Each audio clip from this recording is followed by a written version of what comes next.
This is a great day for living, sharing, and being alive. This is Dr. Herbert Harris, and this is Success Mentorship class number 161. We've been here a while, haven't we? Number 161. And the beauty of this class is that we're talking about something today that can transform your lives. Our topic for today is to be your best. Let me say that again. To be your best. I picked that topic because we are now in that evolutionary period. This is a year that we are all moving to be better, do better, and to have more. And so as we do that, there's a part of us that says we must get better. We must be more. And so our topic for today is to be your best. To be your best. The best that you were destined to be. I'd like to open with a quote, and the quote is, "Every day, in every way, I'm getting better and better." Let me say that again. Every day, in every way, I'm getting better and better. Wow. When we think about that quote, when we see that evolutionary process that takes place in all of us, it will astound you, and it will excite you as you see the possibilities for your own incredible success. So let us do our meditation. Let us sit right up. Let me pull my stool up a little bit. Let's close our outer eyes and open our inner eyes. Sit straight up in your seat, feet flat on the floor.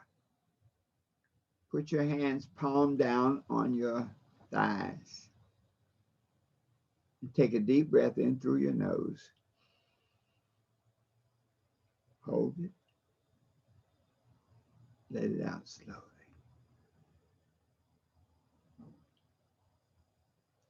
Take a deep breath. Hold it. Let it out slowly.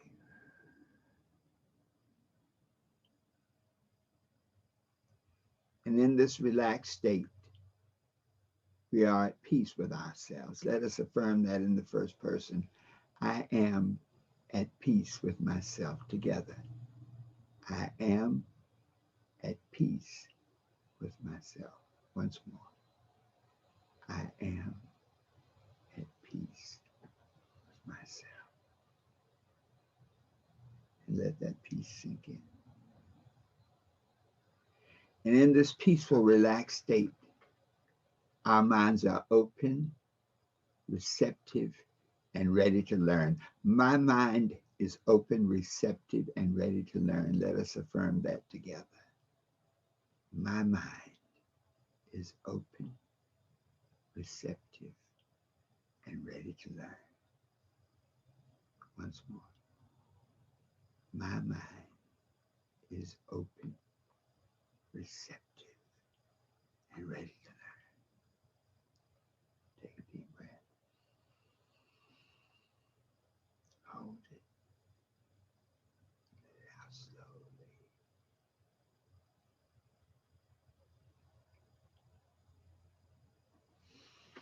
Wow. I feel great today. Let us roll. This incredible topic, this idea of to be your best, it's really an affirmation of a desire inside to be more, to do more, to have more. The information that we're sharing today comes from your Success Cookbook, of course, the 12 Universal Laws of Success. And your Success Cookbook has all of the principles that you need to become the person that you want to be. It's, of course, available on Amazon and all of the digital platforms. It's available on our website, www.herbertharris.com. Even our special website, www.12, the number 12, uls.com. So be sure to get your copy of the 12 Universal Laws of Success as your guidebook to help you be the best that you can be. Those of you who are watching us today, please write some comments in, share some thoughts as we deliver the message. Also like it and share it. And afterwards, be sure to go back and write your comments. Tell how this lesson has affected you, how it has impacted you. So let us move on now. As we go through our lives, as we go through this year, let's deal with this year, right here and right now. I like to look at life as a series of stair steps, if you can imagine, an infinite staircase. And there are different periods in this staircase that we experience. So each step is a plateau, is a level of consciousness, is a way of thinking, is a way of feeling, is your collective habits, is your relationships. In other words, each level, each step is your level of consciousness and being at that particular moment in time and space. As we enter upon this year, there is often a great desire to be more, to do more, to have more. And it is this desire to be more, to do more, and to have more that creates an anxiety in where you are right now, that you want to do something else. All right, let me come on in. Good. Welcome, Mary. Thank you for joining us today. So there's this desire to be something else, to do more. And when we talk about the desire, I'm not really just speaking on a material plane. I'm saying that there's a desire in each and every one of us to be a better, happier person. That's really what it's all about. How can I be a better, happier person? And see, the better you are, the happier you are. Better means that you become congruent with that which you're about. You understand your likes, your dislikes, you understand the vibrations of the things that help to make you happy. So we really want to be better, happier people. That's the bottom line. When we look at success, success is a continuous realization of your worthwhile purpose. So you never really get to success. The essence of life is growth. We always talk that we all live on this river of life, and the river of life is always in motion. It's always changing. And so the essence of life is growth. We are always growing. So success becomes a continuous realization of that growth, where at each step we become happy, we become more and more complete. So if you have no dreams, if you have no aspirations, you really need to listen. Because the idea of being the best is really about having your dreams, having aspirations, having things you want to be doing, and then making it happen. Growing through it to go to it. Let me say that again. We grow through it to go to it. So everything we become, everything we have, everything we experience, we grow into it. We either grow into it as flowers by direct affirmative action to create that we desire, or we grow into it as weeds by letting the world mind determine who we are and what we are about.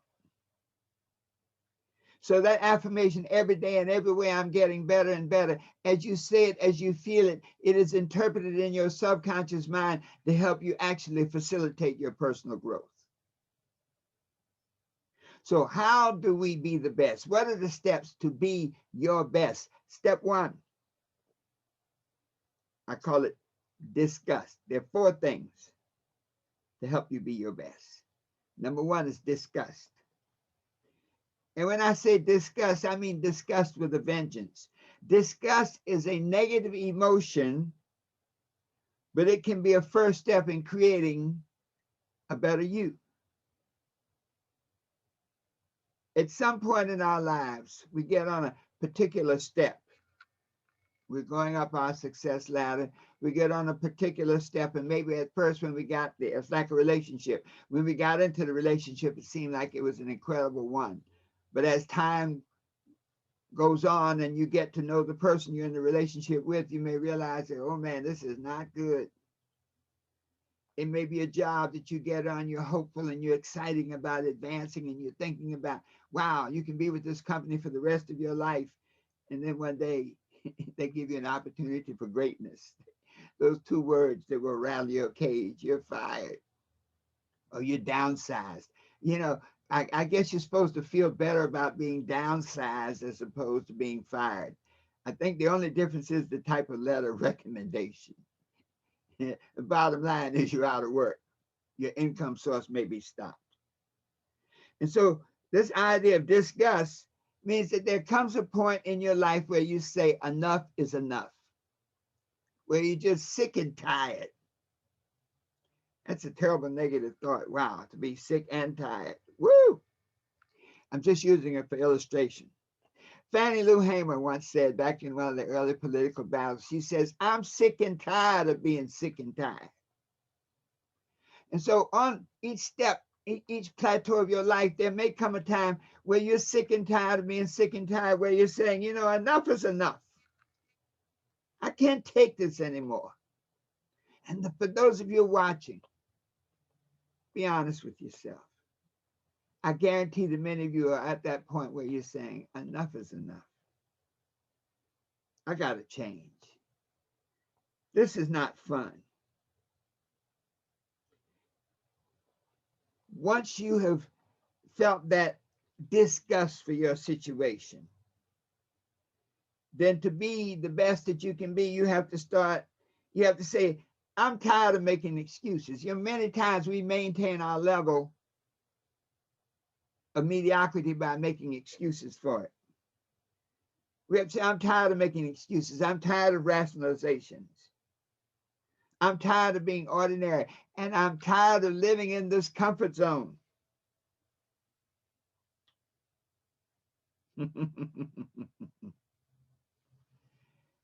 As a parent, you look at things happening in your life and you say, wow, I'd like for my child to go here. I'd like for my family to experience this trip. And you can't do it. You get angry with yourself.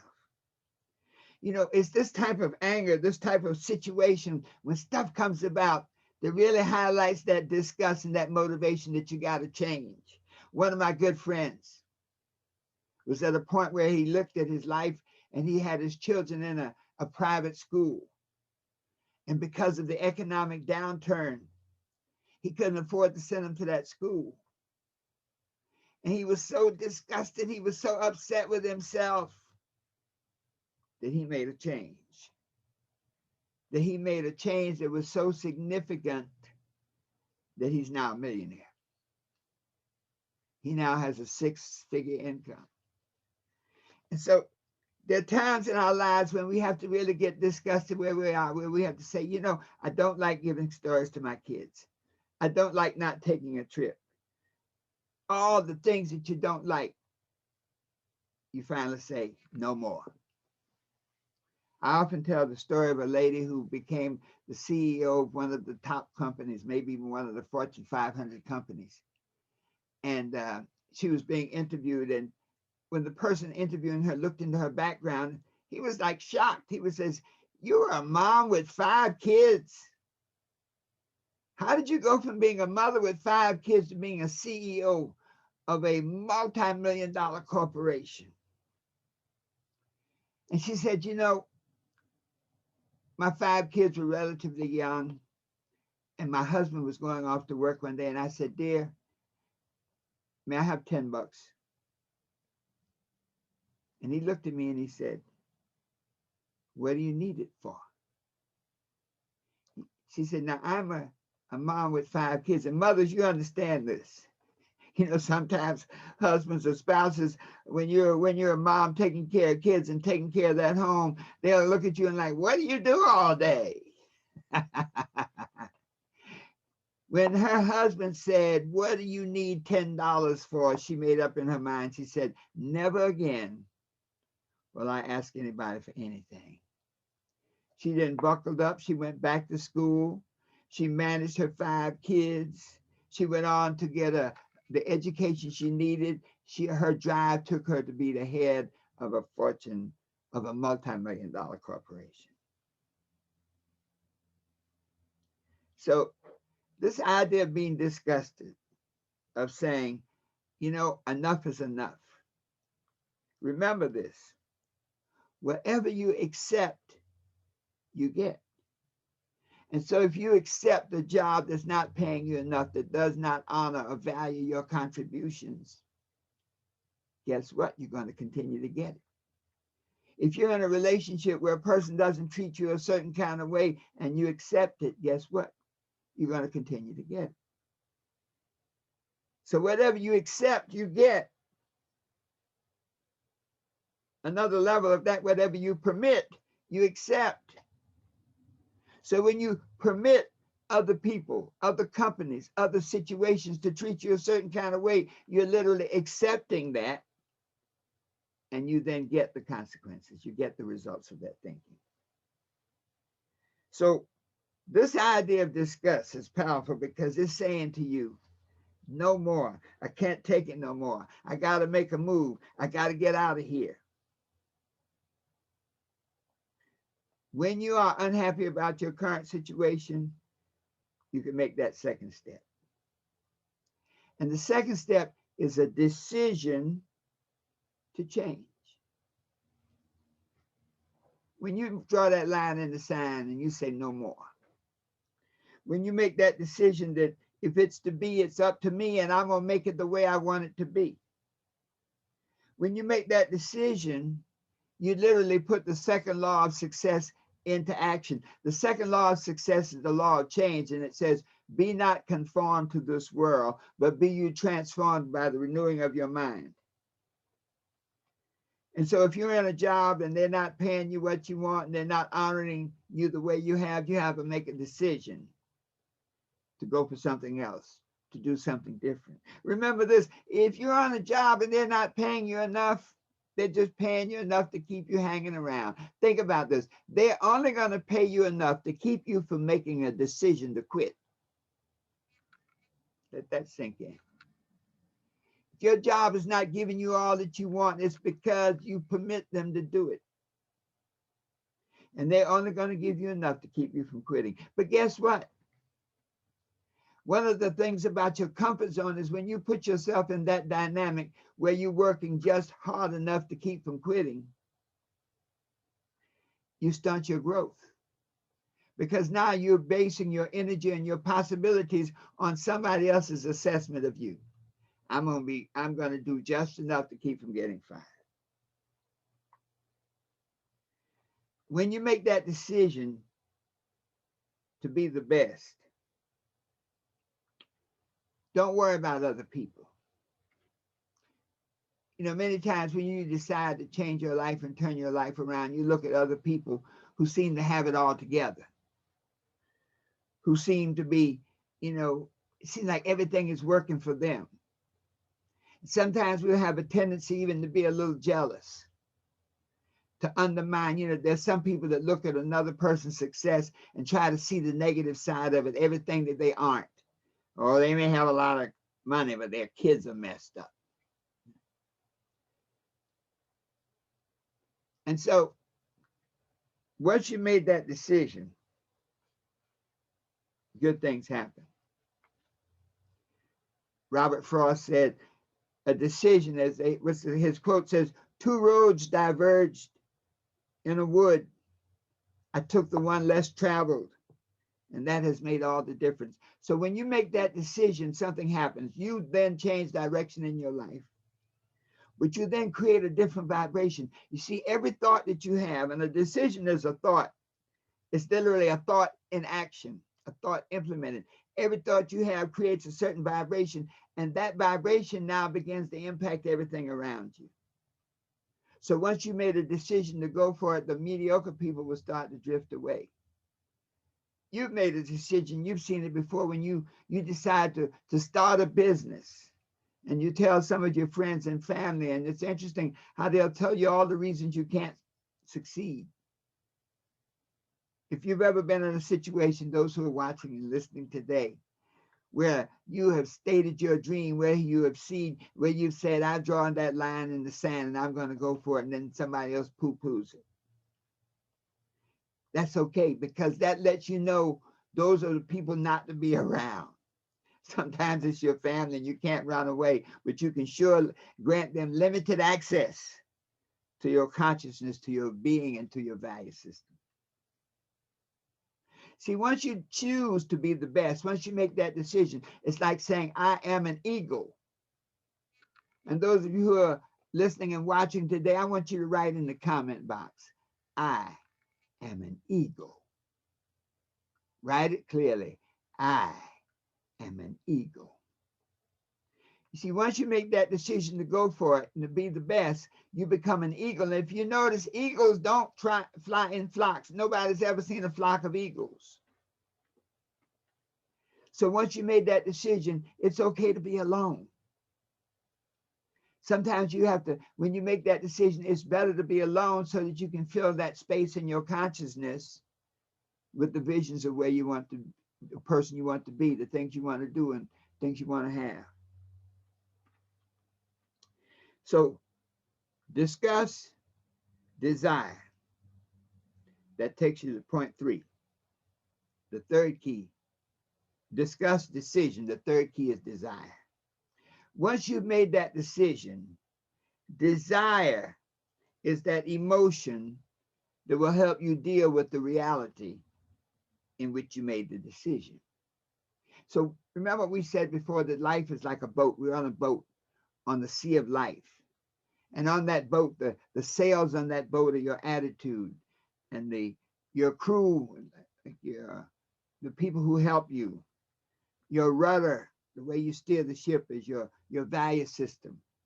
But the engine, the thing that keeps the ship going, whether the wind is blowing or not, whether the wind's blowing in front of you or against you, the ship, the engine, the desire is what keeps you going. So once you make that decision to be the best, desire is the fire in your belly that says how badly you want it. Desire is that thing inside that makes you see an obstacle as an opportunity. Desire is that thing inside that makes you see a wall rather than as a barrier, but as a thing to climb so you can see further. Once you've made that decision to be the best, you got to be excited about it. You got to know that that decision is a seed, and that seed is planted in the emotion of desire. And the stronger your desire, the greater you'll be able to accomplish and be the best each and every day. There's a power within us. I call it the I am power, the making power. And when you make that decision to be the best, and when that desire is that thing that will reach down into that core inside to give you the power to do what must be done. There's a story of the gods in allegory. It said the gods on Mount Olympus, when they were giving man the powers of mankind. It said one god said, there's a great power. Man has the power to make things happen. Man has the power to create the universe in the image that's in their minds. So one god said to the other, he said, this power is awesome, because when a man has that power, when a mind has that power, then they're like gods. They're able to create reality. So one god said, we need to hide that power at the bottom of the deepest sea. And the older, wiser god said, no, man is crafty. He'll find it and he'll abuse it. Another god said, hide that power at the top of the highest mountain. The older, wiser god said, man is diligent. He's crafty. he'll climb that mountain, he'll find that power, and he'll abuse it. So where should we hide that power? They said to the older, wiser God. And the older, wiser God said, hide that power deep within, hidden within the core of their being, within the core of their soul. And so then they can only access that power through deep desire, through facing the challenges of life and saying no more. Drawing that line in the sand and say, I don't know where the power is coming from, but I know it's coming. When we have this idea of this desire being this fuel that keeps us driving, then as we encounter life's experiences, we're not overwhelmed. So whenever an obstacle appears, you say, bring it on. Whenever negativity appears, you say, bring it on. Because you know that overcoming each one of these challenges brings you closer and closer to that core within that gives you ultimate power to create the universe in your image. This desire helps you overcome disappointment. Desire helps you overcome failure. You see, desire can be so deep that you can overcome the lack of knowledge. You can overcome the lack of experience. And most of all, you can overcome the lack of negative thinking and past failures. So we have discuss, decision, desire. The fourth key is determination. Determination, there's a beautiful quote, and it says, to be the best, you must be able to handle the worst. Let me say that again. To be the best, you must be able to handle the worst. Napoleon Bonaparte said, victory belongs to the most persevering. Victory belongs to the person who is most determined. Even the rapper 50 Cent, I love his movie. His movie, it says, get rich or die trying. That's commitment. And so with this determination, the most important aspect of it is you promise yourself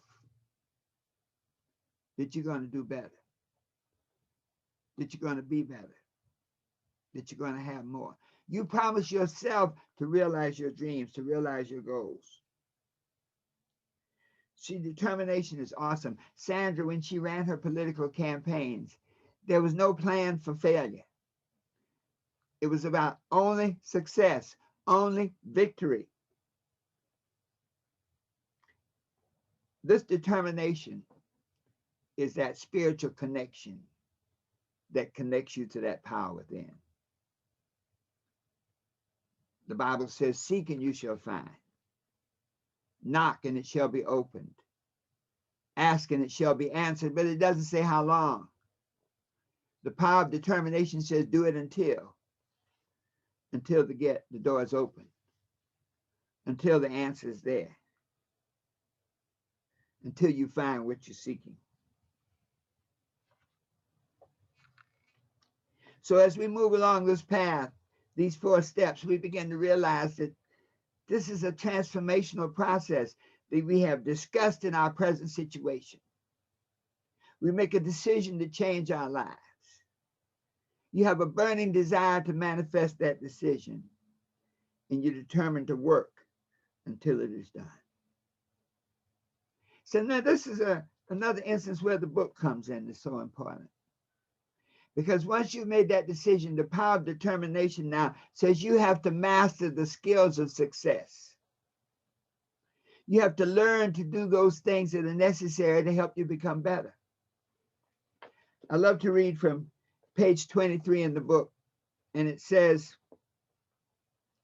the process by which thoughts become things, the process by which you manifest the best that you can be. Michael Jordan said he missed over 9,000 shots. I think he said 300 times he was entrusted with the winning shot, and he missed. But through determination, you keep on shooting. He said, because I failed, I now succeed. So on page 23, we're talking about the process. So when we say we are determined, then we understand that process, that we're determined to control our thoughts. Because our thoughts are the foundation for all. The second key, we control to master our feelings. That affirmation says, I take control of my mind, my body, and my instincts with such strength, a degree that nothing and no one can stop me. We develop the skill of vision. We develop that ability to let our mind be open and see that we want to be, do, and have, and let to see it in such detail that we can feel it, we can taste it, we can touch it. You develop the skill of reducing those visions to goals. Step-by-step, specific, definite goals. You develop the skill of planning, to be able to plan to achieve each goal, because if you execute your plan, the goal will be realized, the vision attained, and your purpose fulfilled. And then you act on that plan. You act on that plan with determination to do whatever it takes for as long as it takes. And the end result is manifestation.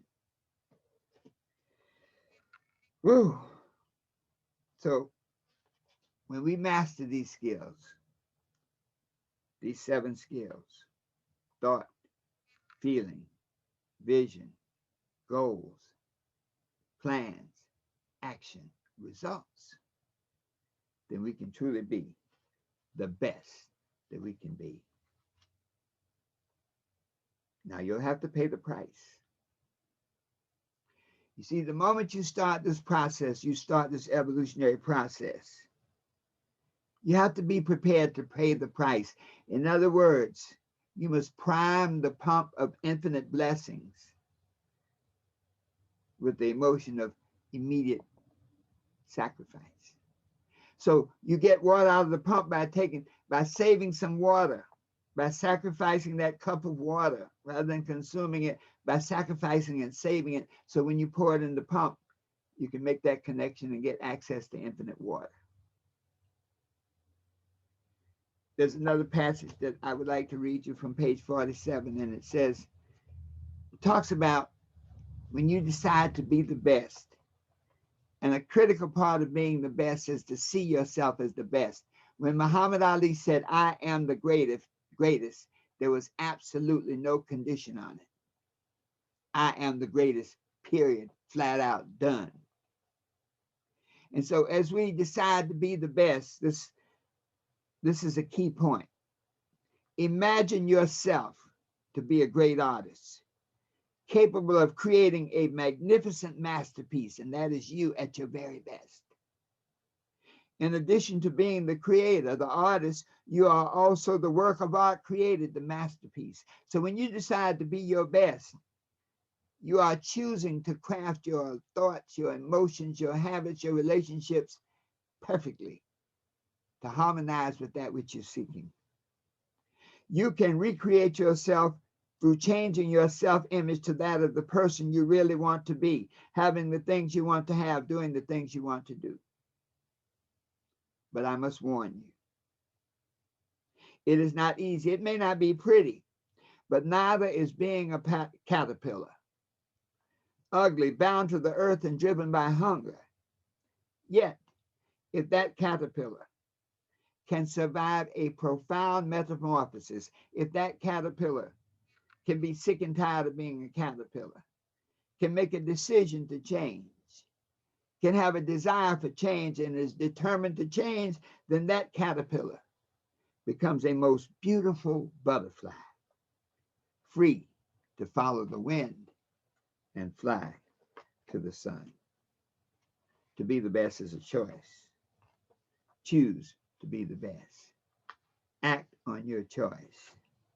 Be determined to hang in there until it is done. So let us summarize today. We have the capacity to be great, to be incredibly great, to be profound, to be the best that we can be. We become disgusted at our present situation. We never accept mediocrity. We make a decision for change and say we're going to go for it. We desire that change and that end result so powerfully that nothing and no one can stop us. And we're determined to do whatever it takes for as long as it takes until we can be what we want to be, do what we want to do, and have whatever we want to have, always knowing that the best is yet to come. Whew. And so it is. Thank you so much for joining us today. Thank you so much for sharing. Thank you so much for really giving all of us an opportunity to see ourselves in our greatest sense. And once again, as I did last week, I deliver the messages to you, and a part of getting that message is how you respond, how you confirm that you've gotten it. And I said to you last week, I said, those of you who've gotten the message and see the message and feel the message, confirm it. Send us something. Go to our Cash App. That's $Herbie Man, HERBYMAN. And whatever you feel the value of this lesson is to you, send it in. It's greatly appreciated. But it's more that it confirms to you the value of what you've received. It's priming your pump to receive even more. And so it is. Thank you so much. Dr. Herbert Harris saying, it has been my joy to serve you. Please share this message with everybody in your contacts. Please write your comments. Please share your stories of how your life can be the best, always knowing that the best is yet to come. And so it is.